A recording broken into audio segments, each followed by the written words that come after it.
আজকে আমি এসেছি একটু নুঙ্গিতে, যেটি আমাদের বাড়ি থেকে সবথেকে কাছাকাছি রেলওয়ে স্টেশন। আকলা নুঙ্গির মাঝামাঝি আমাদের বাড়ি।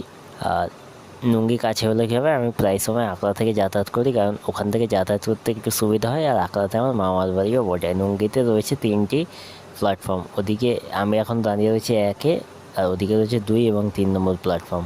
3 নম্বর প্ল্যাটফর্মটাই ডাউনে বজবজ এর গাড়ি আছে। এই লাইনের শেষ স্টেশন বজবজ, এর পরেই নুঙ্গির পরেই সেটি রয়েছে। ওই যে ডাউনে ঢুকেছে। আর 2 নম্বরে কোনো দরকারি ট্রেন ফেন এলে দাঁড় করানো হয়, ওই যে দাঁড় করানো রয়েছে। আর 1 নম্বরে আছে আপ শিয়ালদা এবং আপ নৈহাটি লোকাল। সারাদিনে 3টে নৈহাটি, আর বাকিগুলো সব শিয়ালদা চলেই। একটি শিয়ালদা ট্রেন এলো এবং আমি উঠে পড়লাম, সোজা চলে গেলাম টালিগঞ্জের দিকে।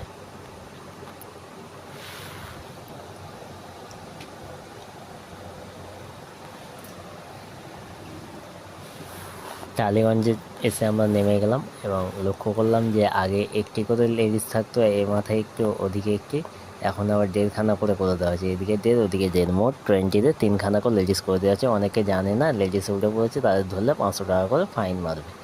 আর আমরা এখন রয়েছি ভারতবর্ষের সবথেকে কাছাকাছি দুটো রেলওয়ে স্টেশন। ওই যে লেক গার্ডেন্স দেখা যাচ্ছে, আর আমরা এখন রয়েছি টালিগঞ্জে। এই হচ্ছে টালিগঞ্জ। দুটো স্টেশনের মধ্যে আগে দূরত্ব ছিল 400 মিটার মতো, আর টালিগঞ্জের 2 নম্বর প্ল্যাটফর্মটা বানানোর পরে হয়ে গেছে 200 মিটার। ওই পেছনে টালিগঞ্জ দেখা যাচ্ছে, আর আমি এখন রয়েছি লেক গার্ডেন্স। এইটি হলো ভারতের সবথেকে কাছাকাছি দুটো রেলওয়ে স্টেশন। আর এখন আমরা যাবো লেকের ভিডিও দেখতে। আমার চ্যানেলে আসুন। Tata, bye bye.